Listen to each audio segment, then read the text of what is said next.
ঝিনাইদহে রাস্তার কাজ ফেলে পালিয়েছেন ঠিকাদার। দীর্ঘদিন ধরে এমন বেহাল সড়কে ভোগান্তির পাশাপাশি ঘটছে দুর্ঘটনাও। এলাকাবাসীর অভিযোগ, ঠিকাদার ও সংশ্লিষ্ট কর্তৃপক্ষের উদাসীনতায় সৃষ্টি হয়েছে এই দুর্দশা।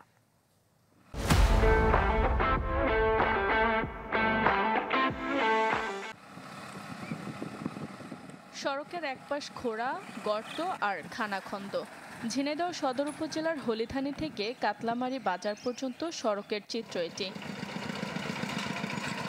গত বছর এলজিইডির আওতায় কাজের দায়িত্ব পায় ঠিকাদারি প্রতিষ্ঠান মেসার্স মিজানুর রহমান।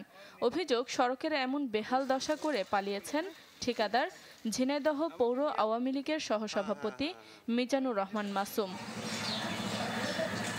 স্থানীয়রা জানান, বছর পার হলেও শুরু হয়নি কাজ, ফলে প্রতিনিয়তই ঘটছে ছোট বড় দুর্ঘটনা। সেই সাথে পথে চলাচলকারীদের পোহাতে হচ্ছে দুর্ভোগ। প্রতিনিয়ত দুর্ঘটনার শিকার হচ্ছে সাধারণ জনগণ, এর কোনো সুরাহ আসছে না। রাস্তায় 1.5 বছর খুঁড়িয়ে রেখেছে, কোনো কাজ নেই রাস্তায়, এইভাবেই চলছে। দ্রুত এই কাজটা করার দরকার, না হলে আমাদের একদম চলাচল অনুপযোগী। দ্রুতই কাজ শুরু করে নির্দিষ্ট সময়ের মধ্যে শেষ করার আশ্বাস দিয়েছে কর্তৃপক্ষ। আমরা আশা রাখি যে 2-1 দিনের মধ্যে কাজ শুরু করলে আমরা এই কাজটা যথাসময়ে শেষ করতে পারবো। আমার কাজ শেষ করার ডেডলাইন হচ্ছে 9/3/2026।